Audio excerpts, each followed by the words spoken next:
Good afternoon and welcome to Right Now with Chris Reddy. This is our April 16th episode, day after tax day. Hope everybody has gotten their obligations out of the way and now we can move on and cruise into spring. We got this beautiful weather this afternoon. I'm by myself in the studio as a host today, but I do have joining me, as always, producer Matt and also our intern Anthony helping out this afternoon. Thank you guys for both being here. I want to start off by saying there's something new in the studio here. Some stickers. You like those? Yeah, some WILI Good Company 1400 AM. If you are tuning in on YouTube later, I'm holding it up for the camera. I'll tell you about that in just 1 second. We got some new promo material here in the studio. Glad to be here this afternoon on 95.3 FM. We're going to talk about a few things, but first I want to remind everybody that at any time you can listen to the rebroadcasts of Right Now on WILI.com. You can go to podcasts, scroll all the way down. You'll see Right Now. You can select any of our previous episodes. You can also go to YouTube. And on YouTube, you can search WILI Right Now. You'll be able to see the in-studio video recordings that we do of each of our episodes.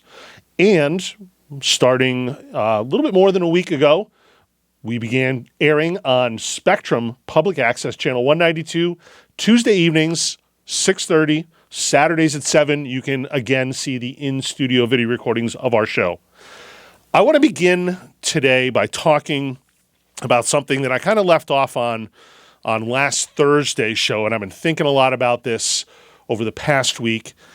And it has to do with the state legislators' attack on probably the single most important purchase you're ever going to make in your life, the single greatest wealth-building opportunity generationally that we have, which is our home. If we see what's happened in the past, I'm going to even go back more than a decade, with home prices in Connecticut, especially in certain areas of Connecticut. But really, I think people in eastern Connecticut started seeing this, I'm going to guess probably around 2010 to 2015, when prices really started going up, single-family homes. And I want to bring this up because when we look at the unrealized gains of property value inflation, and the fact that that is one of the biggest factors in determining our property tax obligation that we owe here in Connecticut, it's very easy to see how people can get into a circumstance where they are paying more than the value that they purchased in their house in property taxes before they're even done paying their mortgage. You could theoretically do everything right, make every single mortgage payment on time with your bank, make improvements on your home, be a good neighbor, provide insurance for your property, all these things that a normal homeowner do, and you still could be squeezed out of your home because of ever-increasing property taxes in the state. Something has to be done, and we have to recognize the out-of-control spending that is going on that is contributing to this. I've spent many episodes in the past almost a year now talking about many of the expenses that are related not only to being a property owner in Connecticut, but simply for the bills and the cost of living that we have in Connecticut, and many of the factors that are driving these costs and what we can do about it. But I want everyone to really understand that unlike any other way that you make money, your property as an unrealized gain is not actual physical money, because if you had a stock portfolio that went up over 10 years, you would be taxed on when you sell that stock. When you sell your property is when you could see an actual return on your investment and an increase in the value. But until then, it's not real money. It's simply speculation. Somebody is simply saying your house is now valued at this, so you're paying a percentage of it in your property taxes. but you haven't actually gained anything. There's an opportunity that you could theoretically pay property taxes at an exorbitant rate for years. The market could collapse in Connecticut. We could lose all the value in those homes, and you're not getting that value back, but you've been paying on it for year after year after year while those artificially inflated values are present. So we really have to take a look at this and say, at some point, we need to make the legislative decisions to make Connecticut more affordable. So that's one of the things that I first wanted to start with here. But there has been a lot of news in the past week that I want to bring up. Some of it is local, and that's where we're going to start. We talked last week also when Curtis was here with me, and we were discussing some of the local issues that were going on, and my other co-host, Mike. And one of the things that they previewed was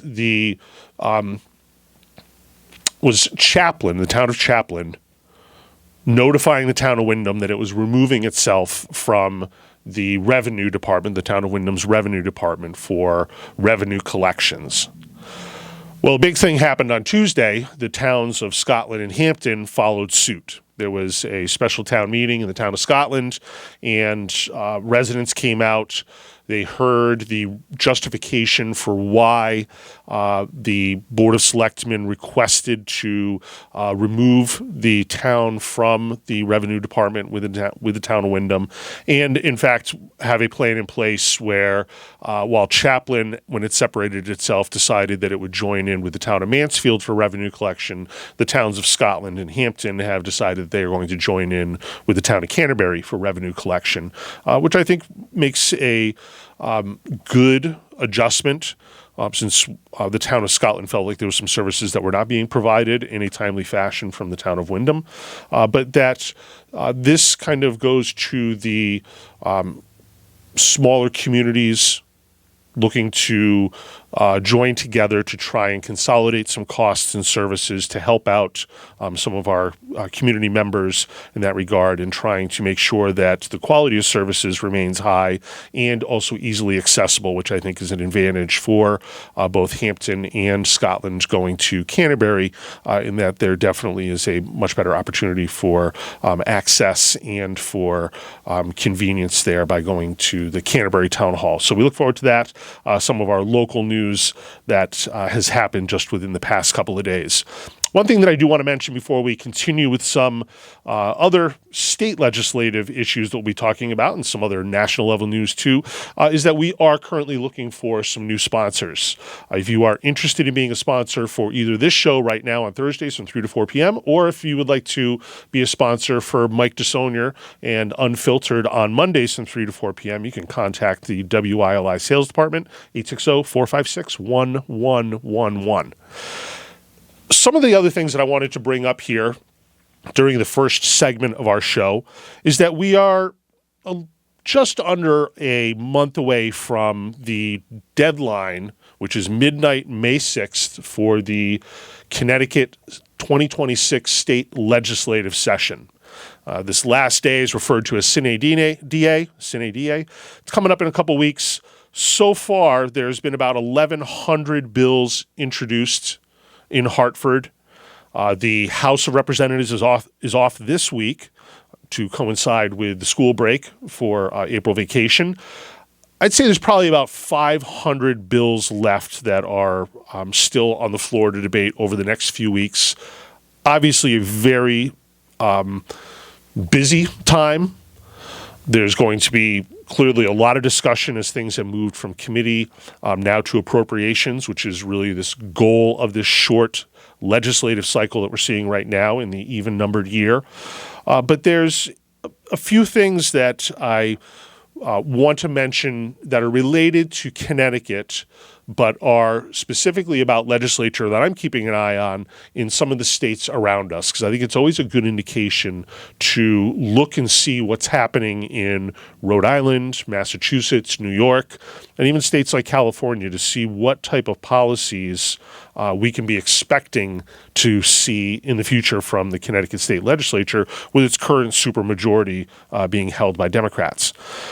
So a couple things that I want to mention here, and one of these specifically is with regard to Rhode Island and gun laws that passed not only in the last legislative cycle, but that they are trying to pass now in this current legislative cycle that they have going on in Rhode Island. So for the next few minutes, we're going to be talking about some Rhode Island legislation here. And I'm really doing this to eventually get to the point that I've made numerous times before, that whenever you see controversial legislation being passed, it's done very incrementally. And right now we are seeing these step increments in play in Rhode Island. And I'm going to describe those right now. Last year in 2025, and becoming effective July 1st, 2026, Rhode Island passed an assault weapon ban. This bans the manufacture, sale, purchase, or transfer of specific semi-automatic rifles and shotguns. This is something that's already passed. They said that there's a whole list of these firearms that are now going to be banned. And the statement that was made just the other day, by a state representative in Rhode Island was that this next increment of legislation that they're now proposing in 2026 is the next step in what they're trying to do in Rhode Island.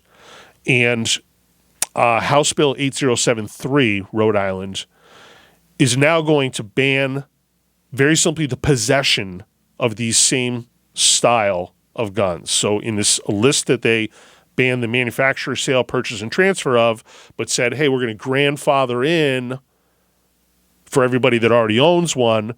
Well, now this is going to, House 8073 in Rhode Island is going to ban the possession of the same list. Any owner who has acquired one of these banned firearms prior to July 1st of 2026 will have until December 31st of 2026 to sell them to a dealer, to move them out of state, or by being a law-abiding citizen, doing everything right, you will now be considered a felon and could face up to $10,000 in fines or 10 years in jail simply for owning something that a year before was legal or 2 years before was legal. I think that there's going to be quite a bit of backlash from not only owners of guns who now are going to have to scramble to try and meet this deadline within a matter of months. But I think that also legally there's going to be a number of different entities that are going to challenge this in court. What I'm trying to say is that whenever we have these type of policies where we're looking at making significant changes, it's always done in this step incremental fashion. And when you see what is happening now in Rhode Island, you realize that it's not simply another step. It is a detrimentally steep slide into loss of constitutional rights. A second bill that they're trying to now pass in Rhode Island is House 8071. Even if you have a carry permit, you are still now going to have a separate background check for ammunition purchases.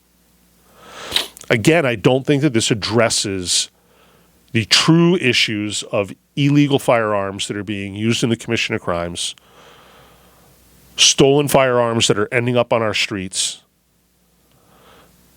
These people are not the ones that are going to be listening to the laws or abiding by the laws. What this state rep said out loud, which is the quiet part, is that very much they are now step by step working their way to a complete ban of virtually any firearm in Rhode Island. And I'm going to say that when you look at the statistics, I see this as being incrementally done because of who the target is in both of these legislations. And it's the assault-style weapons, which I disagree there's even a category that we can classify those as. But it's also the fact that most of the stolen firearms and most of the firearms that are used in the commission of crimes are not long rifles or shotguns or these semi-automatic weapons. In fact, the overwhelming percent of gun-related crimes a pistol is being used. And overwhelmingly, when firearms are stolen in the United States, in fact, to the tune of 60% plus are pistols. So what we're going to see now is legislation that's going to take care of one class that they have support for that they can easily get rid of. And in next legislative cycle, are we going to see, well, we're going to do the same thing where now we're going to move on to a different class of firearms.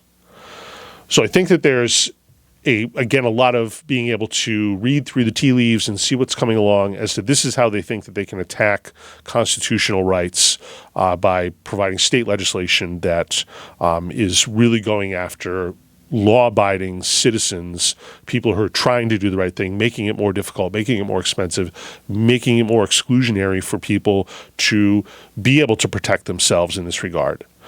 We're going to move on to a couple of I'm going to take a step up to a few national level stories because I think there's some important things here that we could bring up and then circle back around to some Connecticut state legislative issues that we'll be talking about in the second segment of Right Now.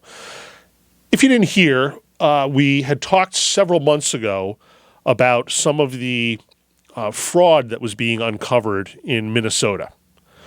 And in fact, one of the significant suspects in one of the fraud cases, and this was a fraud that was committed with health care and providing home health care, and it was a fraud scheme that netted the suspect about $11 million. There was an investigation. He was charged.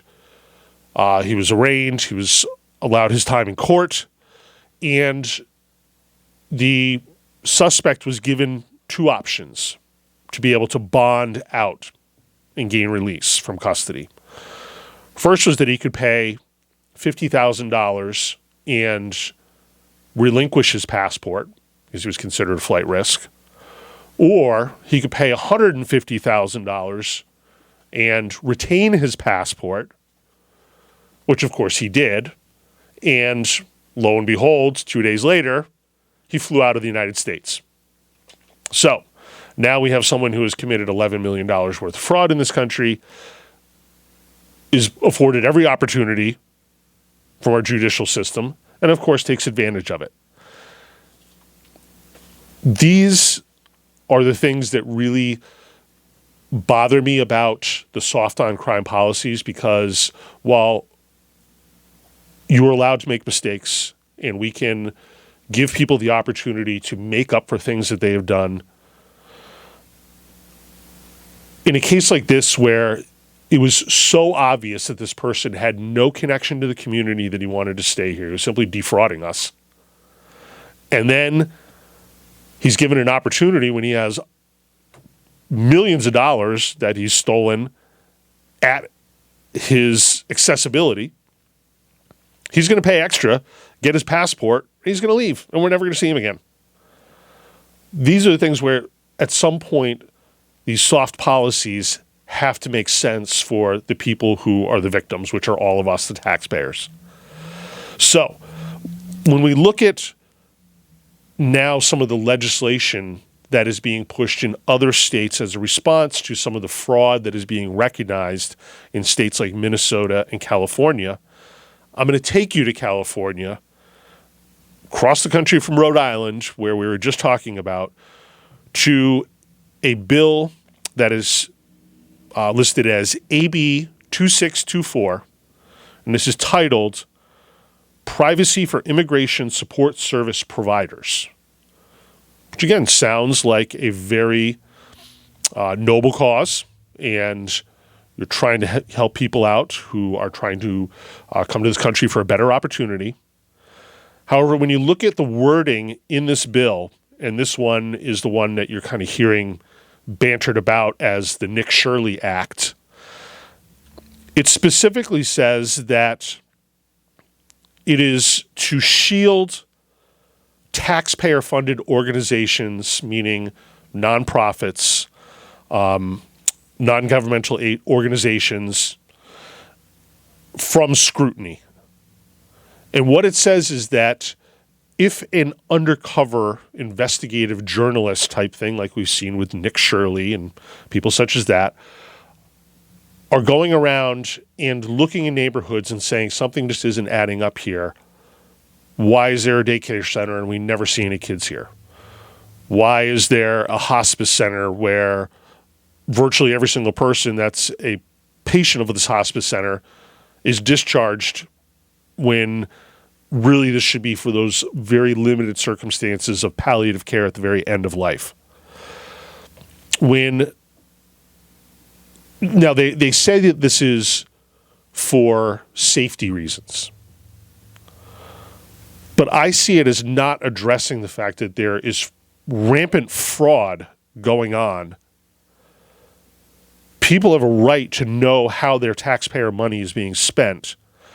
And when a non-governmental organization can first tell an investigative reporter that they have to take down content, even if it's showing fraud, they can demand that content to be removed from social media.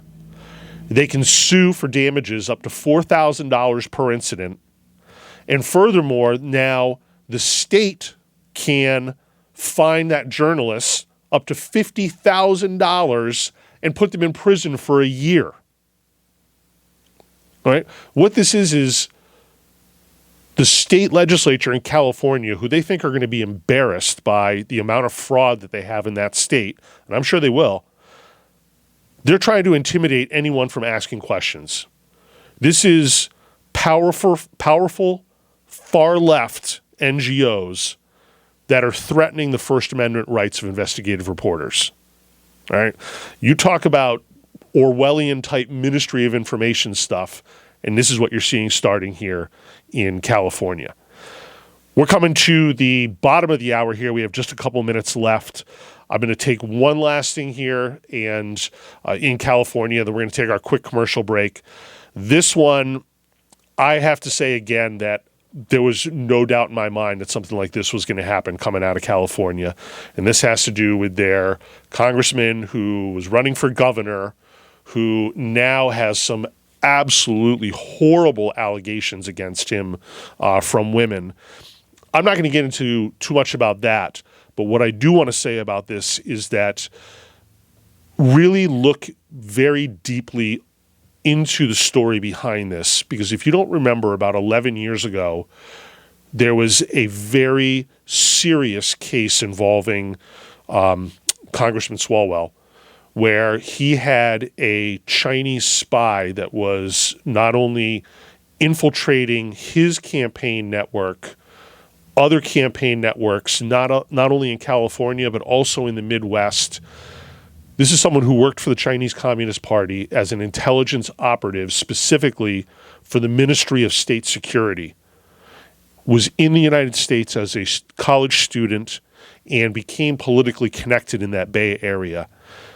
It was so bad that the FBI had to have a defensive briefing with the congressman in 2015 to say, we know what she's doing. She's working for you. She's raised money for your campaign. She's placed interns in your office.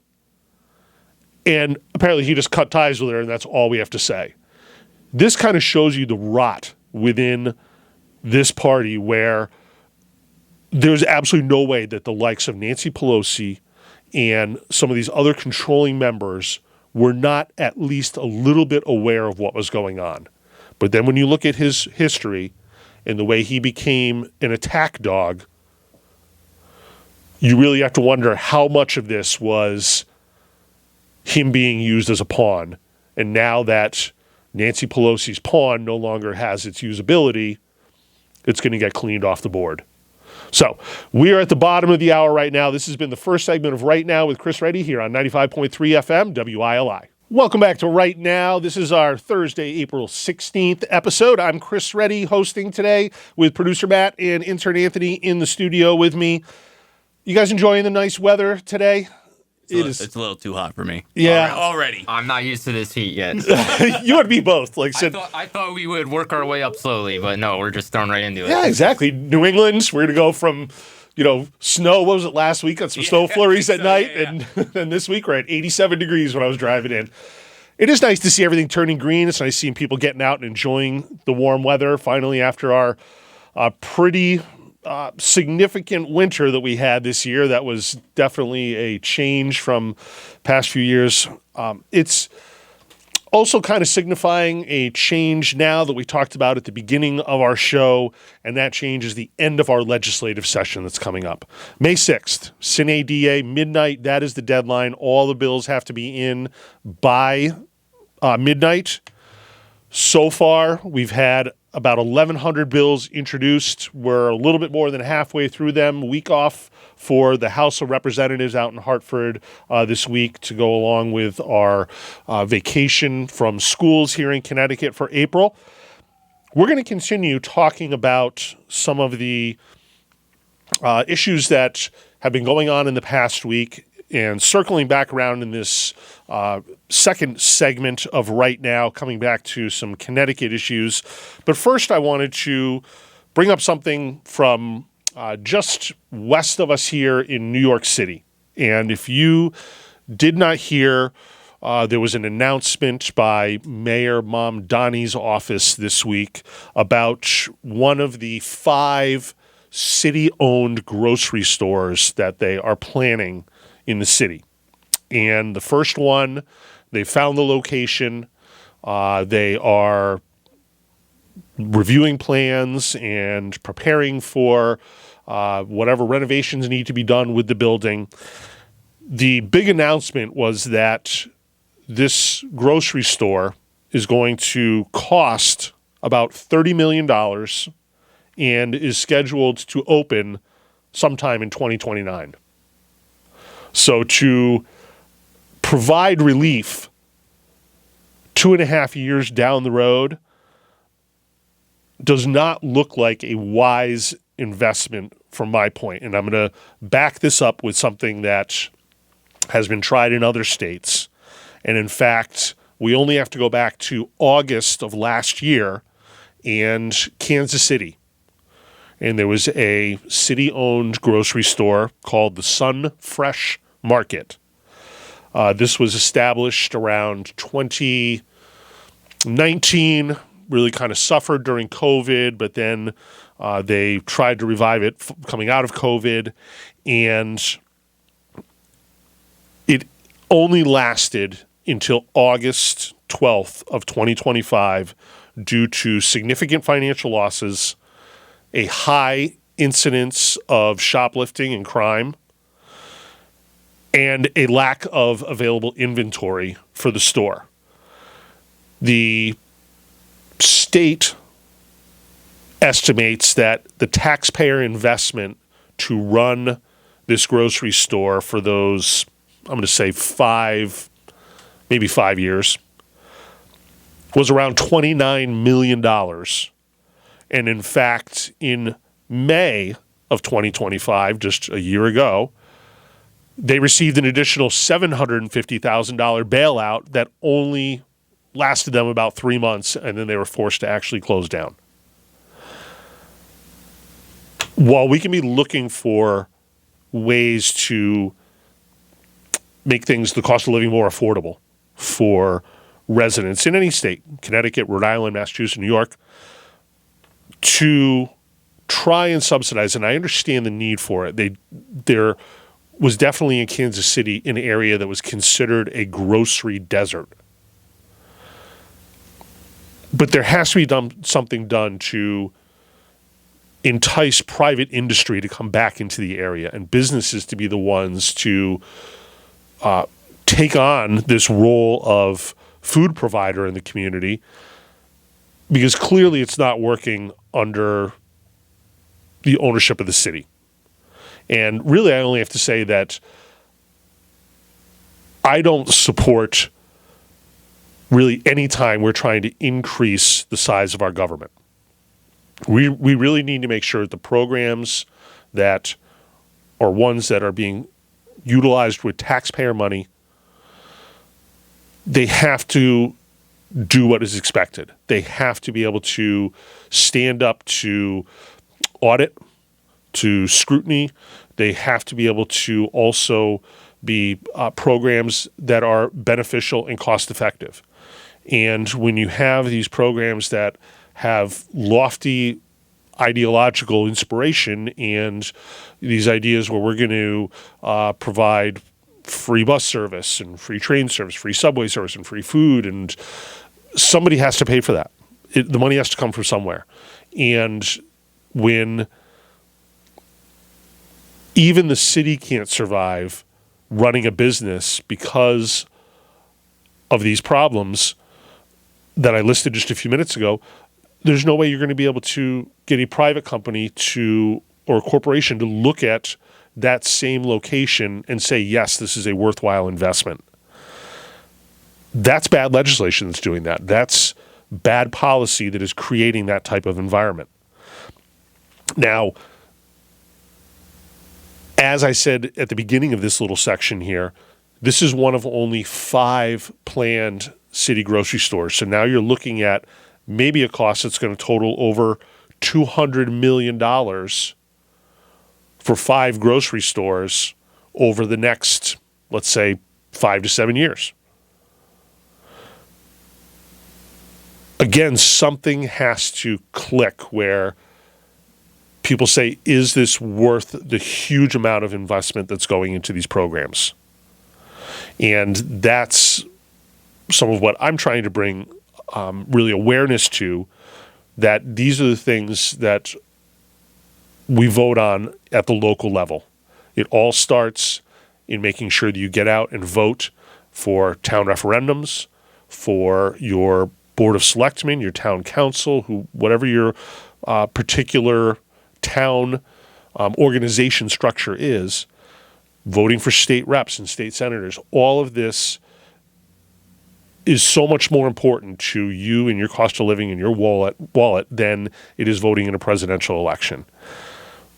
We're seeing these bad choices being made in states around us, and we need to make sure that Connecticut is on a pathway that we provide financial relief and affordability from the cost of living for our residents, and that we are doing everything we can to make sure that our government is running efficiently.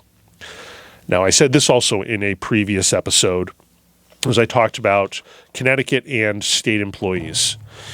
There was an article that came out, I want to say last week, and it looked at not only some of the numbers such as the rate of state employees per capita in states, but also looked at states, small states specifically like Connecticut, Rhode Island, Vermont, New Hampshire, Maine, and comparing them to significantly much larger and more populated states that operate with many, many thousands of fewer state employees.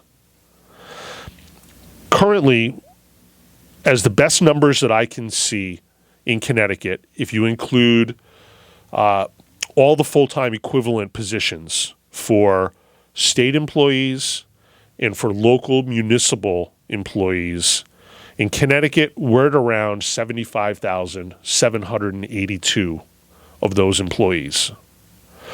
When you compare that to our 3.6 million residents, we're looking at around 507 state or municipal employees for every 10,000 residents. Our state employee payroll just went up to about $4.67 billion per year. We've talked about the liability that Connecticut taxpayers face now for decades in the pension debt that we owe to our state employees. This is one of the single greatest factors driving costs in our state budget annually. At some point, we need to look at how this is truly benefiting Connecticut, or are we simply creating more bureaucracy to create more unionized employees? Because remember, these are the same people who are now on both sides of the negotiating table when state employees unions go to the state legislature to negotiate benefits and pay raises and everything else. They're literally sitting on both sides of the table. There are many state employees who do fantastic work, but we need to realize that at some point we need to break from this dependency on a huge state bureaucracy if we're going to get our debt under control. And that was part of those fiscal guardrails that were put in 2017. That single question in 2017, more people voted yes to institute spending caps and fiscal guardrails in the state of Connecticut and in Hartford than they had ever voted for any single candidate. More people voted yes, we want this done. We want to get this spending under control. We want to get this pension debt under control. And in the past couple of years, that has just been blown out of the water. That's unsustainable. We're not going to be able to continue like this, especially when all these unfunded mandates are being pushed off onto local municipalities. We've talked about that in many previous episodes before. We need to look at doing something differently. One of the other things that I talked about last week was the mandated charges and this idea of layering of energy policy in Connecticut that drives up the cost through our public benefits charge. I actually went through and listed some of these for you just so you have an idea of what these mandated charges are that are simply pass-through taxes to ratepayers in the state of Connecticut. Okay? We'll go through some of the ones that are the ones that people are very familiar with first. Operation Fuel is one of the charges that's part of the public benefits. This is the low-income fuel assistance program in the state of Connecticut that helps in emergency situations with people being able to afford to keep natural gas or home heating oil in their home. There's energy efficiency charges and programs. This is the home energy solutions. This is also the weatherization assistance programs. There are renewable energy programs. There are multiple layers of this. There's Solar 1 and Solar 2 charges. There's distributive solar charges. There's the electrical vehicle charging station surcharges that we now are paying across the state equally for charging stations and electric vehicles that predominantly are in Fairfield County and maybe one or other two towns in Connecticut. But we all pay that same EV charging surcharge on our public benefits bill. There is also some other customer charges, including the hardship assistance. This was the leftover bills that were unpaid and uncollectible deemed by Eversource during COVID, where there was no shutoff.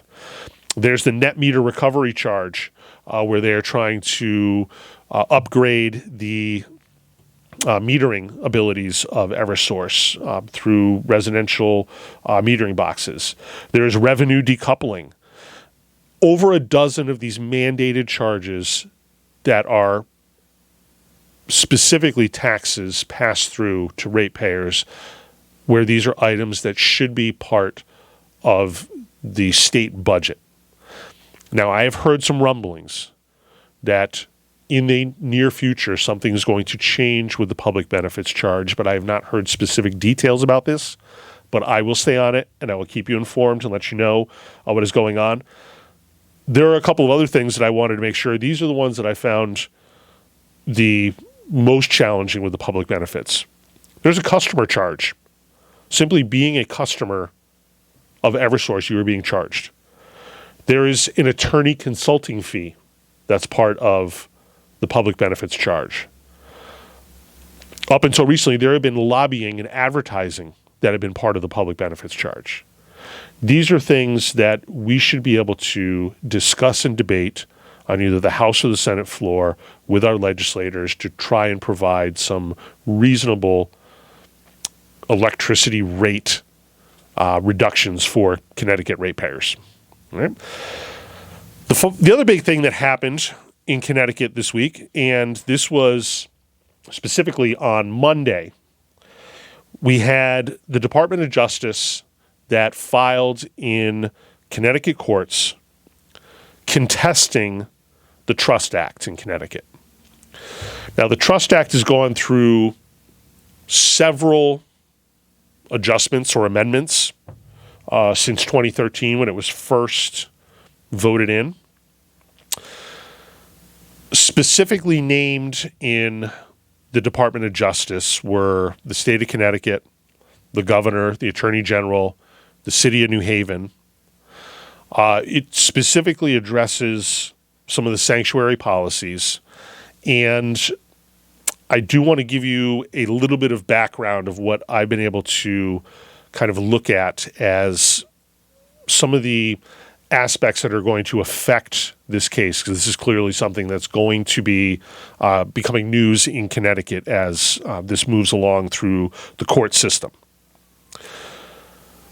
I have to take a step back to a court case that really kind of provided some of the ruling that is being used by the state of Connecticut to justify why the state legislature feels that it can supersede the federal government in some of these aspects, such as ICE operations with ICE agents in Connecticut, and Connecticut, not only law enforcement agencies, but also municipalities, and what their standing is in working with federal authorities. In 1997, there was a federal case that was called Printz, Printz, versus the United States. This specifically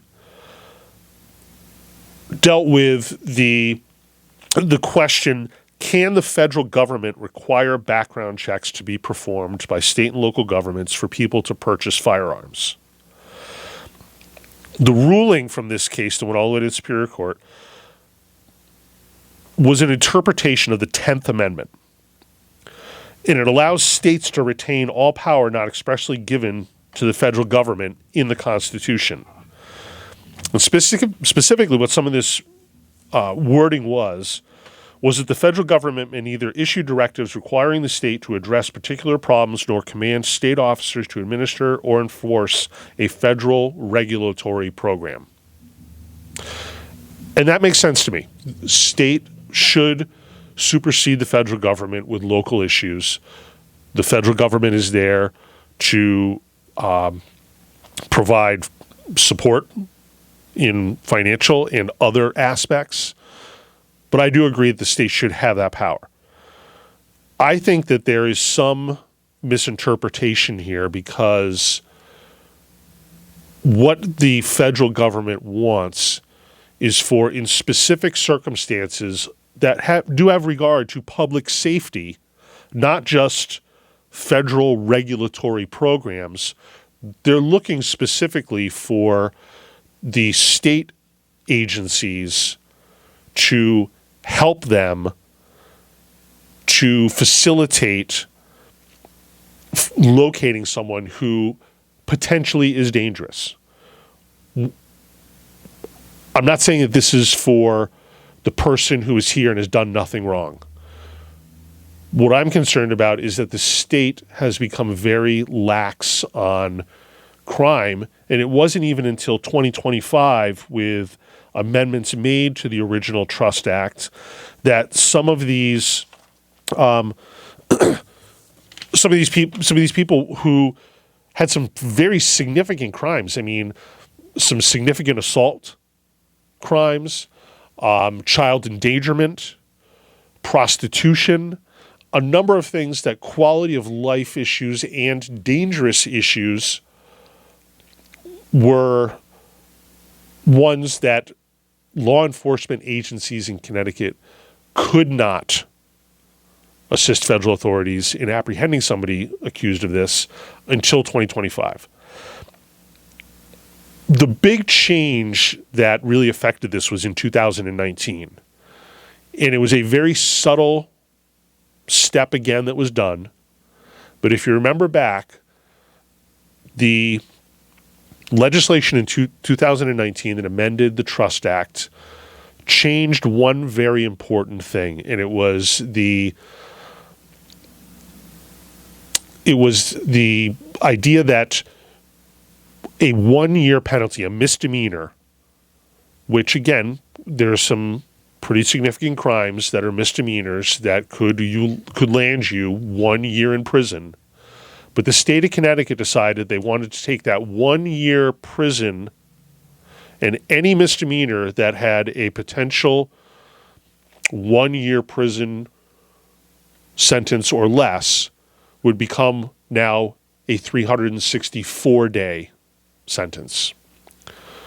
Why is it necessary to make that 1 day change? What is so important about saying, well, we can't call it 1 year, we got to call it 364 days?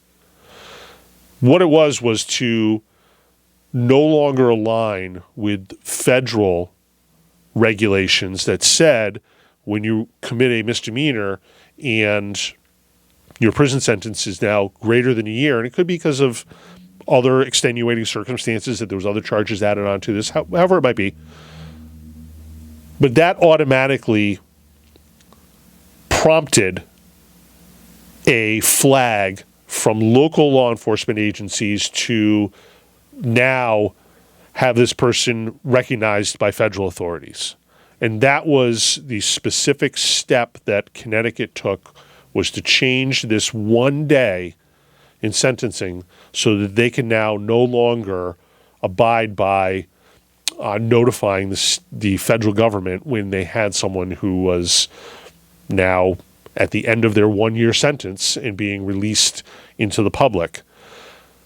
Clearly was someone who is potentially dangerous.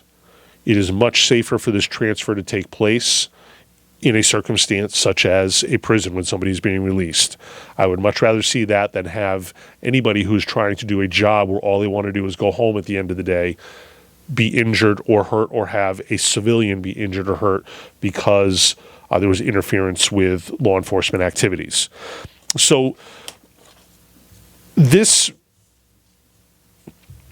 really kind of shows you how the state of Connecticut does not want to work with federal law enforcement in this regard. They've done several things over past legislative cycles in adjusting this Trust Act in order to be able to bypass the scrutiny and bypass the markers that would indicate that the federal government had somebody who was of a concern because of their immigration status and the crimes they've committed here. When we look at what's going to happen over the next few weeks of this legislative cycle, please pay attention to these bills and look for these things that they're trying to do that are very small changes that oftentimes go overlooked. I've tried to bring a number of these to light over the past month or so.